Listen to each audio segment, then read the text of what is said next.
ہم وہی کہیں گے جو ہمارا دین ہم کو بتاتا ہے، عمل کرو تو تمہارا بھلا ہے۔ گناہ سے بچنے اور توبہ پہ باقی رہنے کا وظیفہ کیا ہے؟ تو اس حوالے سے وظیفہ تو بہتر یہی ہے کہ آپ جس گناہ کے اندر مبتلا تھے اور جس سے آپ نے توبہ کی ہے تو اب ان لوگوں کی صحبت سے سخت پرہیز کریں جن کی صحبت میں رہ کر کے آپ اس گناہ کا ارتکاب کرتے ہیں، اور پھر سنی صحیح العقیدہ عالم یا نیک اور پرہیزگار لوگوں کی صحبت اختیار کریں، اور پھر اس کے بعد میں خاص طور سے کثرت کے ساتھ میں آپ لا حول ولا قوت الا باللہ العلی العظیم پڑھتے رہیں۔ انشاءاللہ اللہ تبارک و تعالی گناہوں سے محفوظ فرمائے گا، واللہ تعالی عالم۔ محمد لادین کاندے ولی سے پوچھتے ہیں، کیا نماز میں التحیات اور درود شریف بھی اتنے زور سے پڑھنا واجب ہے کہ خود سن سکیں؟ نماز میں جن چیزوں کو پڑھنے کا حکم دیا گیا ہے اس میں اتنی آواز سے پڑھنا یہ ضروری ہے کہ خود سن سکے۔ اگر اس قدر آہستہ اگر کوئی پڑھے کہ خود بھی نہ سن سکے اور کوئی رکاوٹ یعنی شور گل یا سننے میں کچھ سماعت کی کمزوری وغیرہ نہیں ہے، اس کے باوجود بھی اس کے کانوں میں آواز نہیں آ رہی، اتنا آہستہ پڑھ رہا ہے، تو پھر یہ پڑھنا معتبر نہیں ہے۔ لہذا اگر کسی نے درود پاک اس قدر آہستہ پڑھا کہ خود بھی نہیں سن سکا اور کوئی رکاوٹ بھی نہیں تھی، تو ایسی صورت میں وہ درود پاک پڑھنا نہیں کہلائے گا، اور درود پاک پڑھنا سنت ہے، لہذا وہ سنت کو ترک کرنے والا ہوگا۔ اور التحیات اگر اتنے آہستہ پڑھی کہ خود نہ سن سکا، کوئی رکاوٹ بھی نہیں تھی، تو ایسی صورت میں التحیات چونکہ واجب ہے تو واجب کو ترک کرنے والا قرار پائے گا۔ لہذا اس بات کا خاص طور سے خیال رکھیں کہ جس چیز کو بھی نماز میں دیا گیا ہے اس کو اتنی آواز سے پڑھیں کہ اگر کوئی مانے اور کوئی رکاوٹ نہ ہو تو خود اس کے اپنے کانوں کے اندر آواز آ سکے۔ لیکن یہاں پر ایک ضروری مسئلہ یہ بھی یاد رکھا جائے کہ اپنے آپ کو سنانے کے لیے اس قدر بلند آواز نہ کی جائے کہ پاس والے نمازیوں کو ڈسٹرب ہو اور ان کو تکلیف ہو، اس بات کا خاص طور سے خیال رکھا جائے، واللہ تعالی عالم۔ سائل پوچھتے ہیں، کیا برا جان کر کرائے کا روم کسی بد مذہب سے لینا جائز ہے؟ بد مذہب جس کی بد مذہبی حد کفر تک پہنچی ہوئی ہو، جیسے دیوبندی وغیرہ، تو ان کے بارے میں احادیث طیبہ کے اندر موجود ہے کہ ان سے کسی طرح کا کوئی تعلق رکھنا جائز نہیں ہے۔ فرمایا گیا کہ نہ ان کے ساتھ میں بیٹھو، نہ ان کے ساتھ میں کھاؤ پیو، اور ہر طرح سے ان سے دور رہنے کا حکم دیا گیا۔ تو ظاہر سی بات ہے کہ جب آپ ان کے روم کو کرائے پر لیں گے تو یہ ان سے ایک طریقہ معاملہ کرنا ہے، اور حدیث پاک میں جب ان سے ہر طرح سے قطع تعلق کا حکم ہے تو ان سے یہ معاملہ کرنا بھی جائز نہیں ہے، اگرچہ آپ دل کے اندر برا سمجھ کر کے ہی کریں۔ جو چیز ناجائز ہے آپ برا سمجھ کے کریں گے تب بھی وہ ناجائز ہی ہے، لہذا اس سے پرہیز کیا جائے، واللہ تعالی عالم۔ زید پوچھتے ہیں، پرنٹنگ کا بزنس جس میں فوٹو بھی پرنٹ ہوتی ہے کرنا جائز ہے؟ کچھ دستاویز جیسے آدھار کارڈ وغیرہ پاسپورٹ سائز فوٹو ہوتی ہے، تو کیا حکم شرع ہوگا؟ تصویر کے بارے میں آپ حضرات کو یہ معلوم ہے کہ تصویر کھینچوانا یہ ناجائز و حرام ہے۔ تو پاسپورٹ اور راشن کارڈ وغیرہ جن چیزوں کی ضرورت شرعیہ یا حاجت شرعیہ ہے، تو ایسے امور کے لیے تو فقہاء کرام نے تصویر کی اجازت دی ہے، ورنہ باقی پرنٹنگ وغیرہ تصویر کی کرنا یہ تصویر بنانا ہی ہے، اور تصویر بنانے والوں کے بارے میں حدیث پاک میں موجود ہے کہ قیامت کے دن تصویر بنانے والوں کو سب سے سخت عذاب دیا جائے گا۔ اور ایک حدیث پاک میں ہے کہ قیامت کے دن ان تصویر بنانے والوں کو عذاب دیا جائے گا اور ان سے کہا جائے گا کہ تم نے جو بنایا ہے اس کے اندر جان ڈالو. تو اتنی سخت وعیدیں جب موجود ہیں تو لہذا بلا ضرورت شرعیہ اور بلا حاجت شرعیہ جو پرنٹنگ وغیرہ یا کسی بھی طریقے سے تصویر کا کام ہے نہ تو وہ کرنا جائز ہے اور نہ اس طرح کی نوکری کرنا جائز ہے. واللہ تعالی اعلم. ایک شخص بچپن میں مرید ہوا، اس وقت کچھ ہوش نہ تھا، پھر بعد میں وہ بھول کر کسی پیر سے بیعت کی اور پھر کسی وجہ سے توڑ دی. اب یاد آیا کہ وہ بچپن میں بھی مرید ہوا تھا، تو پہلے والی بیعت باقی ہوگی یا وہ بھی ٹوٹ گئی؟ رہنمائی فرمائیں. نابالغ اگر نا سمجھ ہے تو اپنے ولی یعنی والدین اجازت سے وہ مرید ہو سکتا ہے، اور اگر وہ خود سمجھدار ہے، عقل مند ہے، تو والدین کی اجازت کے بغیر بھی مرید ہو سکتا ہے. اب جو وہ مرید ہوا تھا وہ پیر جامع شرائط تھا، یعنی اس پیر کے اندر وہ تمام شرطیں پائی جاتی تھی جن شرطوں کی موجودگی میں پیر بنانا جائز ہوتا ہے، جیسے وہ سنی صحیح العقیدہ ہے اور عالم ہے کہ اپنی ضرورت کے مسائل کتاب سے نکال لیتا ہے، فاسق مولن نہیں ہے، اس کا سلسلہ اللہ کے رسول علیہ الصلاۃ والسلام تک متصل ہے. اگر وہ ایسا جامع شرائط پیر تھا اور اس سے وہ سمجھداری کی حالت میں خود مرید ہوا یا نہ سمجھ تھا، والدین کی اجازت سے وہ مرید ہو گیا، تو ایسی صورت میں اس پیر کی بیعت توڑ کر کے کسی اور پیر سے مرید ہونا اس کے لیے جائز نہیں ہے. اس لیے کہ اولیاء کرام فرماتے ہیں کہ جس طرح ایک شخص کے دو باپ نہیں ہو سکتے، ایک عورت کے دو شوہر نہیں ہو سکتے، اسی طرح ایک شخص کے دو پیر بھی نہیں ہو سکتے. تو لہذا جامع شرائط پیر سے مرید ہونے کی صورت میں اس بیعت کو چھوڑ کر کے کسی اور پیر سے بیعت ہونا جائز نہیں ہے. ہاں یہ کر سکتا ہے کہ اگر کوئی صاحب فیض پیر ملے تو اس سے فیض حاصل کر سکتا ہے، لیکن مرید اسی پیر کا کہلائے گا جس پیر سے وہ پہلے بیعت ہوا تھا اور وہ جامع شرائط ہے. ہاں اگر اس پیر کے اندر پیری کی تمام شرطیں نہیں پائی جا رہی ہیں تو ایسی صورت میں وہ نہ تو اس کو پیر بنانا جائز ہے، نہ اس کا مرید ہونا جائز ہے، اور وہ کسی اور پیر سے مرید ہو سکتا ہے.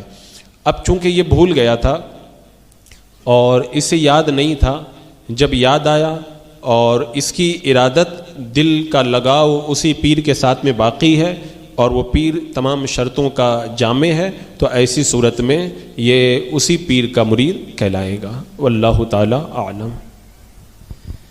زید پوچھتے ہیں اگر کسی کے دل میں رائے برابر بھی کسی کے لیے کینہ ہو تو کیا اس کی نماز نہیں ہوگی؟ حدیث پاک میں موجود ہے کہ مومن کبھی کینہ پرور نہیں ہوتا. تو کسی مسلمان سے دل میں کینہ رکھنا شرعاً ممنوع ہے، اور اگر کسی دینی یا دنیاوی مصلحت کی وجہ سے اگر کوئی کسی سے بات نہ کرے، دوری اختیار کر لے، اس کے دل کے اندر کوئی دشمنی وغیرہ نہ ہو، صرف اصلاح کی غرض سے اگر وہ دوری اختیار کر رہا ہے تب تو کوئی حرج نہیں ہے. لیکن بلا کسی مصلحت اور بلا کسی دینی ضرورت کے اگر وہ کسی مسلمان سے دوری اختیار کرتا ہے، کسی مسلمان سے دل میں کینہ رکھتا ہے، تو یہ جائز نہیں ہے. اور حدیث پاک میں موجود ہے کہ پیر اور جمعرات کو بندوں کے اعمال اللہ تبارک و تعالیٰ کی بارگاہ میں پیش کیے جاتے ہیں. نیک اعمال کی بدولت اوروں کی مغفرت ہوتی ہے، مگر جن کے درمیان جھگڑا ہوتا ہے ان کے بارے میں اللہ تبارک و تعالیٰ یہ ارشاد فرماتا ہے کہ ان کو چھوڑ دو جب تک یہ آپس میں صلح نہ کر لیں. تو اس سے یہ پتہ چلتا ہے کہ کسی مسلمان سے اگر کوئی دل کے اندر کینہ رکھتا ہے تو پھر ایسی صورت کے اندر اس کے اعمال کی قبولیت کے اندر تاخیر ہوتی ہے. لہذا مسلمان سے کینہ نہ رکھا جائے بغیر کسی مصلحت کے، اور اگر کوئی دل میں کینہ ہے تو اسے توبہ کرے اور اپنے مسلمان بھائی کو راضی کرے تاکہ اللہ تبارک و تعالیٰ اس کے اعمال کو اپنی بارگاہ میں جلد شرف قبول عطا فرمائے. واللہ تعالیٰ اعلم. عبد الماجد نالا سپارہ سے پوچھتے ہیں ہمارے کارخانے میں مدرسے سے چندہ مانگنے والے آتے ہیں، وہ سنی ہیں، کیا انہیں چندہ دے سکتے ہیں؟ اگر کسی سنی دینی ادارے سے معتمد شخص چندے کے لیے آئیں اور یہ اخلاص و للہیت کے ساتھ دینی تعلیم کی ترویج و اشاعت کے لیے اس کو چندہ دے گا تو اس کا بڑا اجر و ثواب ہے. اس سلسلے کے اندر احادیث کے اندر بڑی فضیلت آئی ہے. لہذا ایسے معتمد لوگوں کو جو دینی سنی مدرسے کے لیے دینی تعلیم کے لیے چندہ وصول کرنے کے لیے آئیں ان کو دینی تعاون پیش کرنا چاہیے. ہاں اگر کوئی غیر معتمد شخص ہے جس پر اعتماد نہیں ہے یا اس ادارے کے اندر اہل سنت و جماعت کے سچے مسلک کے خلاف تعلیم ہوتی ہے تو پھر ایسی صورت کے اندر ان کو چندہ دینا جائز نہیں ہے. واللہ تعالی اعلم. محمد ساجد مدھیہ پردیش سے پوچھتے ہیں محرم شریف میں امام حسین رضی اللہ عنہ کے نام سے تیجا 40واں وغیرہ کرنا کیسا اور اس کے کرنے سے ثواب ملے گا؟ تیجا 40واں وغیرہ کا مطلب ہے ایصال ثواب، اپنے بزرگوں کی بارگاہ میں نظر پیش کرنا. تو یہ تو آپ حضرات بخوبی جانتے ہیں کہ بزرگوں کے نام سے نظر و نیاز کرنا یا اپنے مرحومین کے نام سے ایصال ثواب کے لیے کچھ پیش کرنا یہ جائز اور مستحسن ہے. لہذا اس میں کوئی حرج نہیں ہے جبکہ کوئی غیر شرعی چیز اس کے اندر نہ ملائی جائے. اور محرم الحرام کے مہینے میں تیجا اور 40واں کا مطلب کیا ہے؟ کیونکہ حضرت سیدنا امام حسین رضی اللہ تعالیٰ عنہ کی شہادت کو تو صدیاں گزر گئی، اب تیجا اور 40واں کا کیا مطلب ہے؟ ہاں یہ ہے کہ ان کے نام کی ایصال ثواب کی محفلیں اور نظر و نیاز کی محفلیں آپ حضرات کسی بھی دن کبھی بھی منعقد کر سکتے ہیں، اس میں کوئی حرج نہیں ہے. واللہ تعالی عالم. زید پوچھتے ہیں اگر کسی جگہ غلط کام ہو رہا ہو اور وہ شخص طاقتور ہو، ہم اس کے خلاف بولنے کی ہمت نہ رکھتے ہوں تو کیا اس صورت میں چپ رہنا گناہ ہے؟ احادیث طیبہ میں امر بالمعروف اور نہی عن المنکر یعنی اچھے کام کا حکم دینا اور برے کام سے روکنا، اس سلسلے میں 3 درجے بتائے گئے ہیں. تو ان درجوں کی رعایت کی جائے، یعنی ہر شخص پر بقدر وسعت ہی کسی کام کو لازم کیا جاتا ہے. تو وسعت کے مطابق نیک کام کا حکم دینا اور برے کام سے روکنا چاہیے. تو حدیث پاک میں جو فرمایا گیا اس کا خلاصہ یہی ہے کہ برائیوں سے روکنے کے 3 درجے ہیں. سب سے پہلا درجہ یہ ہے کہ اگر طاقت سے روک سکتا ہے تو اس پر لازم ہے کہ طاقت کے ذریعے اس برائی کو روکے. اگر کوئی طاقت کے ذریعے برائی کو روکنے کی قدرت اور وسعت نہیں رکھتا ہے تو زبان سے روکنے کی کوشش کرے، زبان سے منع کرے. لیکن اگر کوئی زبان سے روکنے کی بھی طاقت نہیں رکھتا ہے تو پھر جو حدیث پاک میں ایمان کا سب سے ادنا درجہ بتایا گیا وہ یہی ہے کہ اس برے کام کو دل کے اندر برا سمجھے اور اپنے دل کے اندر اس کو برا تصور کرے. تو اگر کوئی بندہ ہاتھ سے روکنے کی طاقت رکھتا ہے لیکن خالی دل میں برا سمجھ رہا ہے تب تو یہ اپنی ذمہ داری سے جو ہے وہ سبکدوش نہیں ہوگا. اس کے لیے لازم ہے کہ صرف دل سے برا نہ جانے، دل سے برا جاننے کے ساتھ اس کو ہاتھوں سے بھی روکے. اور اگر کوئی ہاتھوں سے روکنے کی طاقت رکھتا ہے لیکن خالی زبان سے کہہ کر کے چپ ہو جائے تو یہ بھی اپنی ذمہ داری سے سبکدوش نہیں ہوگا. اس کے لیے بھی لازم ہوگا کہ وہ اس برائی کو اپنے ہاتھوں سے روکے. ہاں جو زبان سے روکنے کی طاقت رکھتا ہے لیکن ہاتھوں سے روکنے کی طاقت نہیں رکھتا ہے، وہ خالی اگر دل سے برا مانے گا تو وہ بھی ذمہ داری پوری نہیں کر رہا. اس کے لیے لازم ہے کہ زبان سے اس کو روکے. تو خلاصہ اس کا یہی ہے ہر انسان پر اس کی طاقت کے مطابق ہی شریعت بوجھ ڈالتی ہے اور بقدر وسعت ہی اس کو مکلف بنایا جاتا ہے. جو ہاتھ سے روک سکتا ہے ہاتھ سے روکے, زبان سے روک سکتا ہے زبان سے روکے, ورنہ کم سے کم اتنا کرے کہ دل کے اندر اس کو برا جانے. واللہ تعالی اعلم. سائل پوچھتے ہیں ایک رکعت میں ایک ہی سورہ کو 2 بار پڑھ لیا, کیا حکم شرع ہوگا؟ ایک رکعت میں ایک ہی سورہ کو 2 بار پڑھ لیا گیا تو ایسی صورت میں کیا حکم ہے؟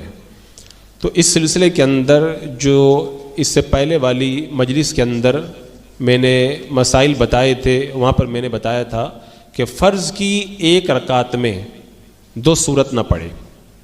اسی طرح دونوں رکعتوں میں ایک ہی سورت کو تکرار کرنا, یعنی پہلی رکعت میں جو سورہ پڑھی تھی دوسری رکعت میں بھی وہی سورہ پڑھنا, یہ مکروہ تنزیہ ہے.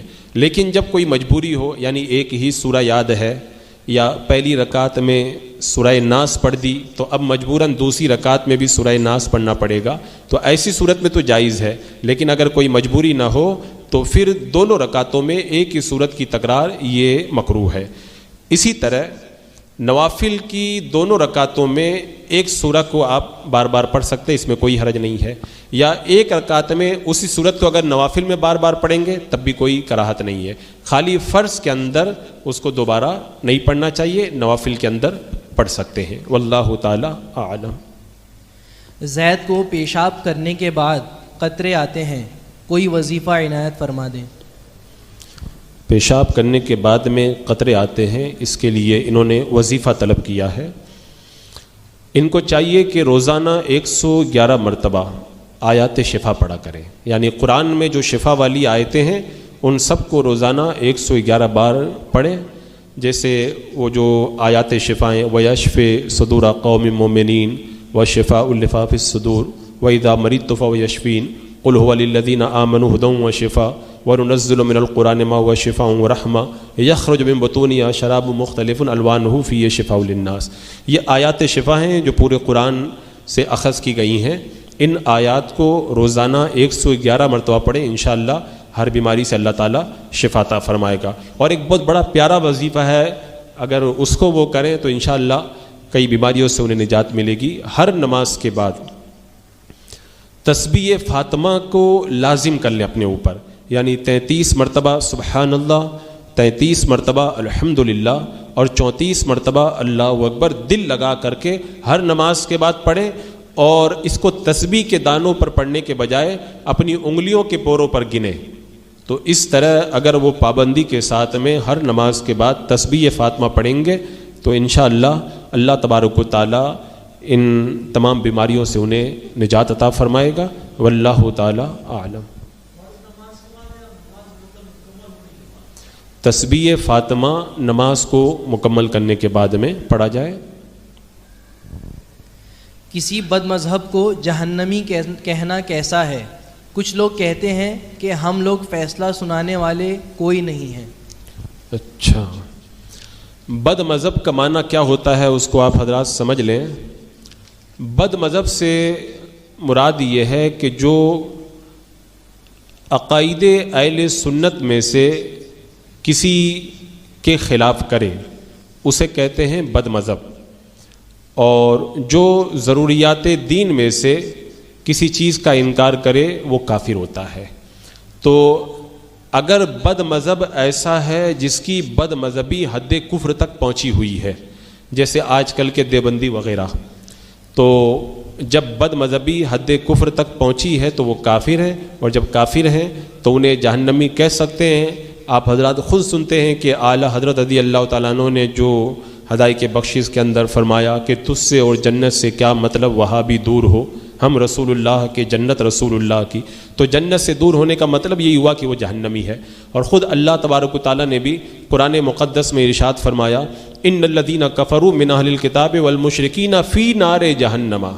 تو یہاں پر کافروں کے بارے میں فرمایا کہ وہ جہنم میں ہیں. تو اگر بد مذہبی حد کفر تک پہنچی ہے تو اسے جہنمی کہنے میں کوئی حرج نہیں ہے. اور اگر اس کی بد مذہبی حد کفر تک نہیں پہنچی ہے, ضروریات دین میں سے کسی بات کا وہ انکار نہیں کرتا لیکن گمراہ ہے, یعنی عقائد اہل سنت کے ضروریات میں سے کسی چیز کا منکر ہے, تو حدیث پاک میں گمراہوں کے بارے میں بھی فرمایا گیا کہ وہ جہنم کے کتے ہیں. تو اور ہمارا یہی مسلک ہے جو متکلمین نے بیان فرمایا، تو اس صورت میں بھی انہیں جہنمی کہنے میں کوئی حرج نہیں ہے، لیکن یہ معلوم ہو کہ وہ گمراہ یا بے دین ہے. جب تک کسی کے بارے میں یقین کے ساتھ معلوم نہ ہو تو اسے جہنمی کہنے سے پرہیز کیا جائے. واللہ تعالی اعلم. سائل پوچھتے ہیں آج کے الحاد کے فتنے سے بچنے کے لیے اور دین کے وہ مسائل جس کی کم علمی کی بنیاد پر غیر مسلم اسلام کو نشانہ بناتے ہیں، کوئی کتاب بتا دیں. ملحدین کے اعتراضات کے جوابات اور ان کے اسلام پر کیے جانے والے حملوں سے بچنے اور اپنے آپ کو گمراہی سے بچانے کے لیے کسی ایک کتاب کے ذریعے یہ چیز تو ممکن نہیں ہے کہ کسی ایک کتاب کے اندر یہ سب چیزیں انہیں مل جائیں. انہیں چاہیے کہ علماء اہل سنت کی جو کتابیں ہیں انہیں پڑھیں. مثلا اعلیٰ حضرت امام اہل سنت کی کتب، حضور مفتی اعظم ہند حضور تاج الشریعہ، یا ہمارے دیگر اسلاف اور بزرگوں کی کتابوں کا وہ مطالعہ کریں تو ان کے اندر الگ الگ مقامات پر کافی کچھ مواد میسر آئے گا، کیونکہ کسی ایک کتاب کے اندر یہ سارا مواد یکجا نہیں مل سکتا. اب اس سلسلے کے اندر کچھ خصوصی کتابیں اگر لکھی گئی ہیں تو فی الحال وہ میری نظر میں نہیں ہیں. اللہ تعالی اعلم. فرض علوم سیکھنے کے لیے کوئی کتاب بتائیں.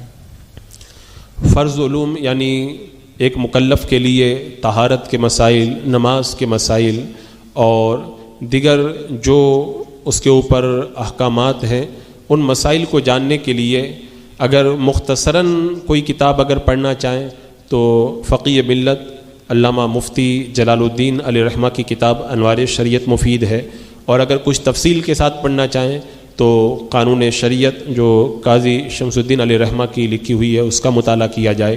اور حضور صدر الشریعہ بدر الطریقہ علامہ مفتی امجد علی خان علی رحمت و رضوان کی بہار شریعت کے پہلا دوسرا تیسرا اور چوتھا حصہ یہ ایک مسلمان کو ضرور مطالعہ کرنا چاہیے. اس کے اندر ضرورت کے تقریباً سارے دینی مسائل اس میں میسر آ جائیں گے، نماز، طہارت وغیرہ کے. تو اگر وہ وسعت رکھتا ہے تو پھر بہار شریعت کے ان ابتدائی حصوں کا مطالعہ کرے. باقی ہمارے جو علماء اہل سنت کے فتاویٰ اور ان کی جو دینی کتب ہیں ان کا مطالعہ رکھے. واللہ تعالی اعلم. زید پوچھتے ہیں مردوں کو ہاتھ میں مہندی لگانا کیسا ہے؟ مرد کا ہاتھ یا پاؤں میں مہندی لگانا یہ ناجائز ہے. آج کل یہ وبا خاص طور سے شادی کے موقع پر دولہا کو مہندی لگانے کا رواج بنا ہوا ہے. تو اس مسئلے کو آپ حضرات یاد رکھیں کہ چاہے وہ دولہا ہو یا غیر دولہا ہو، اگر وہ مرد ہے تو ہاتھ یا پاؤں پر مہندی لگانا جائز نہیں ہے. اور کچھ لوگ بچوں کو مہندی لگا دیتے ہیں، تو بچے اگر مکلف نہیں ہیں تو جو ان کو مہندی لگا رہے ہیں اس کا گناہ ان کے سر پر جائے گا. لہذا خوشی کے موقع پر شریعت کے خلاف کام نہ کیا جائے اور مرد کو ہاتھ اور پاؤں وغیرہ کسی بھی جگہ پر مہندی لگانے سے سخت پرہیز کرنا چاہیے. واللہ تعالی اعلم. زید پوچھتے ہیں آج کل جو خواتین اسٹائلش برقع پہنتی ہیں کیا یہ جائز ہے، اور برقع کوئی بھی رنگ کا پہنا جا سکتا ہے؟ فیشنیبل برقعوں کا آج کل بڑا رواج ہے. اسلام میں عورت کو چھپانے کا حکم دیا گیا، اور عورت کا معنی ہی ہوتا ہے چھپانے کی چیز. اور اللہ تبارک و تعالیٰ نے قرآن مقدس میں فرمایا وَقَرْنَ فِي بُيُوتِكُنَّ، عورتوں تم اپنے گھروں میں رہو. لہٰذا جب تک کوئی ضرورت نہ ہو تو عورت کو اپنے مکان کے باہر نکلنا ہی نہیں چاہیے، اور ضرورت کے وقت اگر نکلے تو اپنے پورے جسم کو ڈھانپ کر کے نکلے، کیونکہ اللہ کے رسول علیہ السلام نے ارشاد فرمایا کہ عورت چھپانے کی چیز ہے. جب وہ باہر نکلتی ہے تو شیطان اس کی طاق میں رہتا ہے اور شیطان اس کو دیکھتا ہے. تو اب جب اسلام میں پردے کا حکم دیا گیا تو جو فیشنیبل برقعے چلتے ہیں ان میں دیکھا یہ جائے گا کہ اگر وہ برقعے ایسے ہیں جو بہت چست ہیں، جن کو پہننے کے بعد میں عورت کے بدن کا غبار ظاہر ہوتا ہے اور اس کے اعضاء کی حیت صاف نظر آتی ہے، تو ایسے برقعے کا استعمال کرنا جائز نہیں ہے۔ اسی طرح وہ برقعے جو پورے طور پر پردہ نہیں کر پاتے، جیسے آج کل کچھ برقعے ایسے چلے ہوئے ہیں جن میں عورت کی ناک نظر آتی ہے یا رخسار کا کچھ حصہ نظر آتا ہے یا اور کوئی بدن کا حصہ نظر آتا ہے، تو ایسے برقعوں کا استعمال بھی جائز نہیں ہے۔ اسی طرح کچھ فیشنیبل برقعے جو جالی دار ہوتے ہیں اور جالی کے اندر سے ان کا بدن نمایاں ہوتا ہے یا اتنے باریک ہوتے ہیں جن سے ان کے بدن کی سیاہی چھلکتی ہے، تو ایسے برقعوں کا استعمال بھی جائز نہیں ہے۔ اور اگر کوئی برقع چست بھی نہیں ہے اور سارے اعضاء بھی چھپے ہوئے ہیں، لیکن وہ اتنا چمک دمک والا برقع ہے کہ جب وہ پہن کر کے عورت باہر نکلتی ہے تو مردوں کی نگاہیں اس کی طرف اٹھتی ہیں، تو اس طرح کے برقعوں کو بھی استعمال کرنا جائز نہیں، اس لیے کہ برقع یہ پردے کے لیے پہنا جاتا ہے، اور پردے کا معنی یہی ہے کہ مردوں کی نظروں سے اپنے آپ کو بچایا جائے تاکہ غیر مرد کی نظر اس کے اوپر نہ پڑے۔ اب اگر کوئی عورت فیشنیبل ایسا برقع پہن رہی ہے جس سے خود بخود لوگوں کی نظریں اس برقعے کی کشش کی وجہ سے عورت کی طرف مائل ہوں، عورت کی طرف اٹھیں، تو پھر ایسے برقعے سے کو بھی استعمال نہ کیا جائے۔ لہذا جو اس طرح کے فیشنیبل برقعے ہیں ان سے سخت پرہیز کیا جائے، ایسا برقع استعمال کیا جائے جو چست بھی نہ ہو اور جس سے بدن کا کوئی حصہ ظاہر بھی نہ ہو اور لوگوں اور مردوں کی نگاہیں جو ہیں اس کی طرف نہ اٹھے، پورے طور پر شرعی پردہ جس کے اندر ہو جاتا ہو اس برقعے کا استعمال کیا جائے۔ واللہ تعالی اعلم۔ سائل پوچھتے ہیں کیا عورتوں کو مائک پر محفل کرنا جائز ہے؟ مردوں کو؟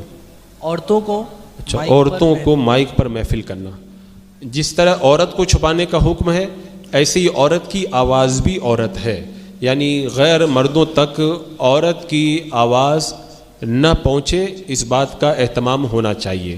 لہذا اگر عورتیں مائک میں ایسی جگہ محفل کر رہی ہیں کہ اس کی آواز اتنی رہتی ہے کہ گھر کے اندر رہتی ہے اور گھر کے اندر کوئی غیر محرم مرد موجود نہیں ہے اور کسی غیر محرم تک ان کی آواز بھی نہیں پہنچ رہی ہے، تو ایسی صورت کے اندر وہ مائک کے اندر محفل کر سکتی ہیں۔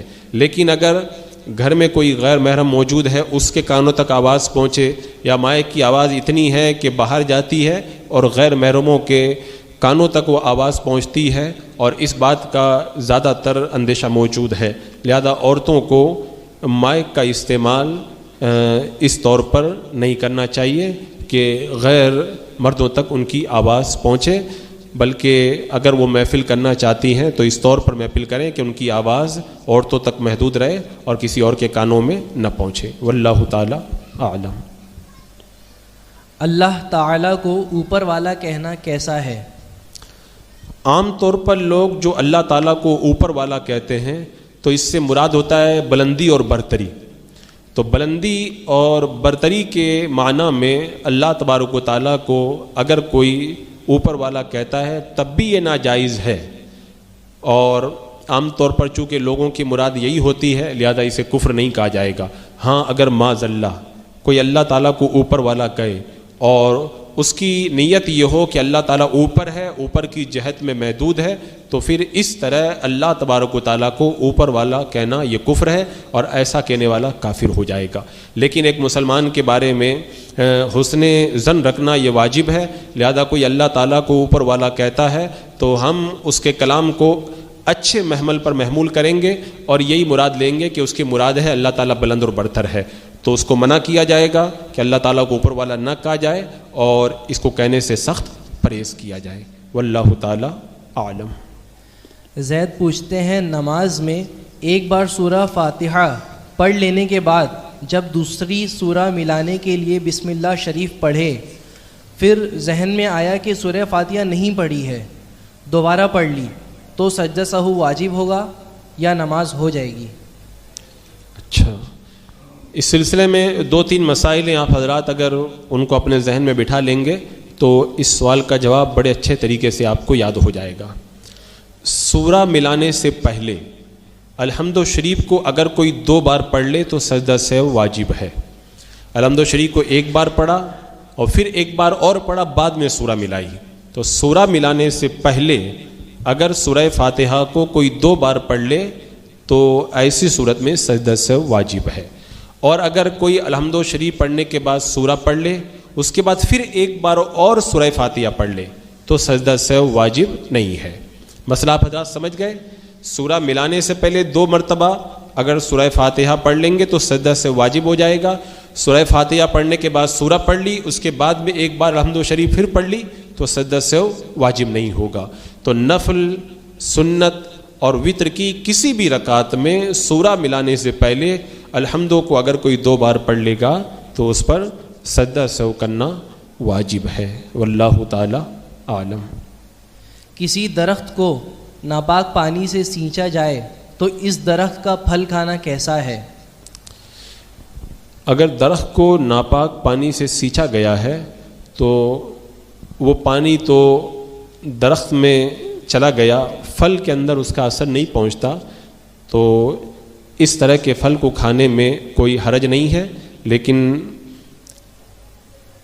درخت کو ناپاک پانی سے سینچنے سے پرہیز کرنا ہی بہتر ہے. واللہ تعالی عالم. کیا فاسق معلن شخص جب امام کے پیچھے نماز پڑھتا ہے تب بھی اس کی نماز مکروہ تحریمی ہوتی ہے؟ فاسق معلن یعنی جو علانیہ فسق کرتا ہے تو وہ اگر حرام کے وہ فسق کے ساتھ متلبس ہے اور اسی حالت میں نماز پڑھتا ہے، جیسے مثال کے طور پر اس کے بال کندھوں کے نیچے ہیں یا اس کے ہاتھ میں سونے کی انگوٹھی ہے یا چاندی کے علاوہ کسی اور دھات کا زیور یا انگوٹھی وغیرہ پہنے ہوئے ہے، تو اگر کسی فسق کے ساتھ متلبس ہو کر کے وہ نماز پڑھے گا تو ایسی نماز مکروہ تحریمی ہے. اور اسی حالت میں اگر وہ امام کے پیچھے بھی نماز پڑھے گا تب بھی اس کی نماز مکروہ تحریمی ہوگی اور ایسی نماز کو دہرانا یہ واجب ہوگا. واللہ تعالی اعلم.